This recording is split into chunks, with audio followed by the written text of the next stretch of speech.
YCP ప్రభుత్వ హయాంలో Kakinada seaport limited Kakinada సెజ్లోని వాటాలను బలవంతంగా లాగేసుకున్న కేసులో నిందితులపై ఎన్ఫోర్స్మెంట్ డైరెక్టరేట్ ఉచ్చుబిగిస్తోంది. కాకినాడ సీపోర్ట్ లిమిటెడ్ యజమాని కర్నాటి వెంకటేశ్వరరావు ఇచ్చిన ఫిర్యాదుపై ఏపీ సిఐడి నమోదు చేసిన ఎఫ్ఐఆర్ ఆధారంగా రంగంలోకి దిగిన ఈడీ ఇప్పటికే ప్రాథమిక విచారణ జరిపింది.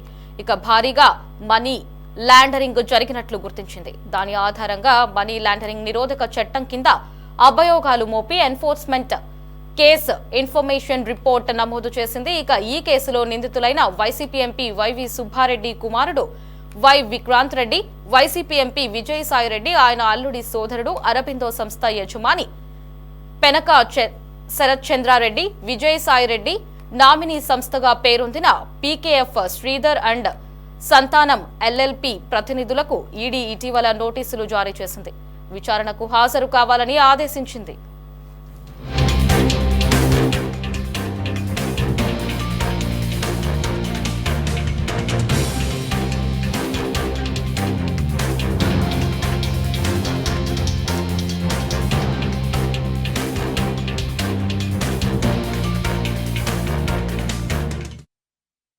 ఇక ఇదే అంశానికి సంబంధించి మరిన్ని అప్డేట్స్ ని మా కరెస్పాండెంట్ రామకృష్ణ ఫోన్ లో అందిస్తారు. రామకృష్ణ, చెప్పండి. వైసీపీ ప్రభుత్వ హయాంలో కాకినాడ సీపోర్ట్ లిమిటెడ్ కాకినాడ సెజ్లోని వాటాలను బలవంతంగా లాగేసుకున్న కేసులో నిందితులపై ఎన్ఫోర్స్మెంట్ డైరెక్టరేట్ ఉచ్చుబిగిస్తున్నట్లుగా తెలుస్తోంది. దీనికి సంబంధించి ఉన్న పూర్తి అప్డేట్స్ ఏంటి? మరి గత 5 ఏళ్ల కాలంలో వైఎస్ఆర్ కాంగ్రెస్ పార్టీ హయాంలో పెద్ద ఎత్తున రాష్ట్రంలో అనేక భూములతో పాటు అనేక పారిశ్రామిక కంపెనీలు అన్నిటినీ కూడా బలవంతంగా లాక్కున్నటువంటి పరిస్థితి ఉంది. ఈ క్రమంలో కొద్ది రోజుల క్రితం కాకినాడ సీపోర్టు లిమిటెడ్ వ్యవహారం ఒకటి వెలుగులోకి వచ్చింది. కాకినాడ సీపోర్టుకు సంబంధించి అక్కడ ఉన్నటువంటి వాటాలను బలవంతంగా లాగేసుకున్నటువంటి కేసు సంబంధించి రాష్ట్ర వ్యాప్తంగా కూడా సంచలనం రేకెత్తించింది. దీనికి సంబంధించి ఎన్ఫోర్స్మెంట్ డైరెక్టరేట్ దీని మీద దర్యాప్తు కూడా ప్రారంభించింది. దీంతో గతంలో ఉన్నటువంటి ఏవైతే వైసీపీలో కీలకమైనటువంటి నేతలు ఎవరైతే ఉన్నారో వాళ్ళ పిల్లలకు ఉచ్చు బిగుస్తుందనే చెప్పాలి. కాకినాడ సీపోర్ట్ లిమిటెడ్ యజమానిగా ఉన్నటువంటి కర్నాటి వెంకటేశ్వరరావు ఏపీ సిఐడికి ఫిర్యాదు కూడా చేయటం జరిగింది. ఏపీ సిఐడి ఎఫ్ఐఆర్ ఆధారంగా రంగంలోకి దిగి ఈడీ కూడా ప్రాథమిక విచారణ జరిపింది. భారీగా మనీ లాండరింగ్ జరిగినట్లుగా కూడా ఈడీ అధికారులు గుర్తించడం జరిగింది. దాని ఆధారంగానే మనీ లాండరింగ్ నిరోధక చట్టం కింద అభియోగాలు కూడా మోపడం జరిగింది.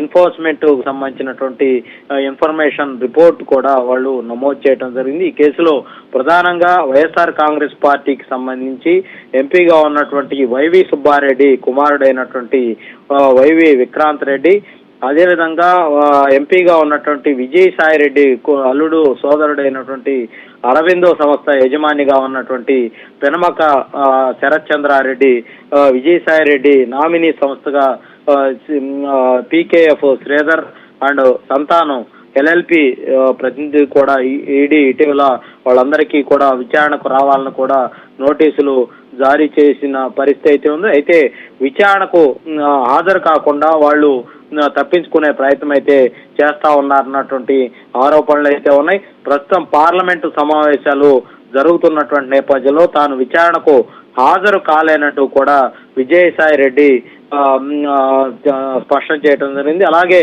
అనారోగ్య కారణాల వల్ల తాను హాజరు కాలేనని కూడా విక్రాంత్ రెడ్డి, అదేవిధంగా శరత్ చంద్రారెడ్డి కూడా ఇదే తరహాలో ఈడీకి విచారణకు గైర్హాజరైనట్లుగా కూడా తెలుస్తా ఉంది. ఈ నేపథ్యంలో మరోసారి ఈడీ వాళ్లకు నోటీసులు ఇవ్వబోతున్నట్లుగా కూడా మనకైతే తెలుస్తా ఉంది. ప్రధానంగా కాకినాడ సీపోర్టుకు సంబంధించి అక్కడ ఉన్నటువంటి వాటాలను బలవంతంగా వీళ్ళంతా కూడా కలిసి లాక్కుని మొత్తం కూడా తమ కంపెనీకి డైవర్ట్ చేసుకున్నటువంటి పరిస్థితి చాలా స్పష్టంగా ఈడీ యొక్క ప్రాథమిక విచారణలోనే తేలిపోయింది. బహుశా దీనికి సంబంధించి మరోసారి నోటీసులు ఈడీ ఇవ్వబోతా ఉంది.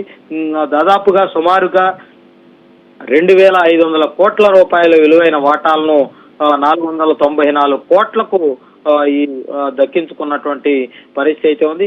ఒక రకంగా ఆ యజమాని కర్నాటి వెంకటేశ్వరరావుని అన్ని విధాలుగా భయపెట్టి భయాందోళనకు గురి చేసి ఆయన నుంచి తమ యొక్క వాటాలన్నింటినీ కూడా అరవిందో సంస్థకు బదలాయించుకున్నటువంటి పరిస్థితి అయితే ఉంది. దీని మీద పూర్తి స్థాయిలో దర్యాప్తుకు అటు ఈడీ కూడా రంగం సిద్ధం చేసుకుంటుంది.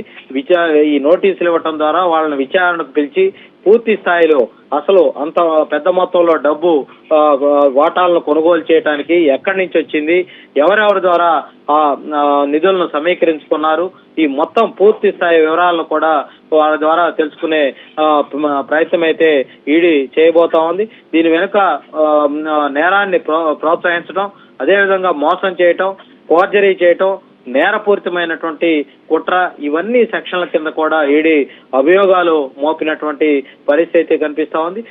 మనీ లాండరింగ్ అంశంతో ముడిపడి ఉండటంతో ఈడీ ప్రస్తుతం రంగంలోకి దిగి పూర్తి స్థాయిలో అయితే దీని మీద విచారణ చేయడానికైతే మొత్తం రంగం సిద్ధం చేసుకున్నటువంటి పరిస్థితి అయితే ఉంది.